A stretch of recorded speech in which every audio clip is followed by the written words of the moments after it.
जा रहा है। सर, इन्होंने एक नया प्रोविजन लाया, बोला कि सिर्फ मुसलमान दान कर सकता है, और दूसरी बात इन्होंने बोला कि 5 साल का प्रैक्टिसिंग होना। अब ये तो था पहले, जेपीसी को जाके आने के बाद अब ये कह रहे हैं कि उसको डेमोन्स्ट्रेट करना चाहिए। पहले तो प्रधानमंत्री कहते थे कि हम कपड़ों से पहचान लेते हैं, आप कैसा पहचानेंगे, हम कैसा डेमोन्स्ट्रेट करेंगे, कौन से कपड़े पहनना पड़ेगा, मैं टोपी पहन के जाऊं या दाढ़ी लगा के जाऊं, या कोई मेरे घर में सीसीटीवी कैमरा लगा के देखेगा मैं नमाज पढ़ रहा हूं या नहीं पढ़ रहा हूं, मस्जिदों में सीसीटीवी कैमरा लगाएगा, या और कोई तरीका होगा कि 5 साल कोई प्रैक्टिसिंग मुस्लिम है या नहीं पता करने के लिए, या नहीं कोई रिजुकी से मैं पूछना चाह रहा हूं, क्या एक दूसरा डिपार्टमेंट खोलेंगे कि ये आइडेंटिफाई करने के लिए प्रैक्टिसिंग मुस्लिम है या नहीं, और वो जो सर्टिफिकेट देंगे उसमें भी मोदी जी का ठप्पा रहेगा कि ये मुसलमान है या नहीं करके बोल के,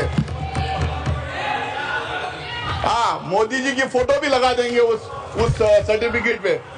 सर वक्फ बाय यूजर की बात, तो सबसे बड़ा मार जो इस बिल में ला रहे हैं वक्फ बाय यूजर, क्यों ये ला रहे हैं सबको पता है।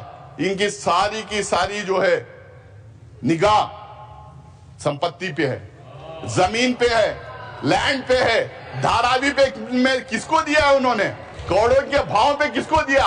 कल मैं टीवी डिबेट पे था, एक जेपीसी की मेंबर थी इनकी मेरे साथ में, वो कह रही थी कि हम लैंड मोनेटाइज करेंगे, तो समझ में आ गया मोनेटाइज करके किसको देंगे। तो वक्फ बाय यूजर का मतलब क्या है सर, इस देश में, हमारा देश प्राचीन देश है, इस देश में अलग अलग टाइम अलग अलग धर्म के स्थल बने हुए, हमारे देश में इतने किंगडम्स थे, राष्ट्रकूटा से लेके मौर्य से लेके चेरास, कदम्बास, विजयनगर एम्पायर, अशोका साम्राट का पता नहीं क्या कितने थे, बादशाहें थे, ब्रिटिश गवर्नमेंट थी। यहाँ पे सिर्फ मस्जिद की बात नहीं था, इस देश में बहुत खूबसूरत मंदिरें बने, जबरदस्त मॉन्यूमेंट्स हैं देखने के लायक, गुरुद्वारास हैं, चर्चेस हैं, मस्जिद हैं। अगर आप 400, 500, 600 साल पुराने इमारतों के कागज पूछेंगे, तांबे में, पीतल में जहां लिखा था, कहां से ढूंढ के लाएंगे।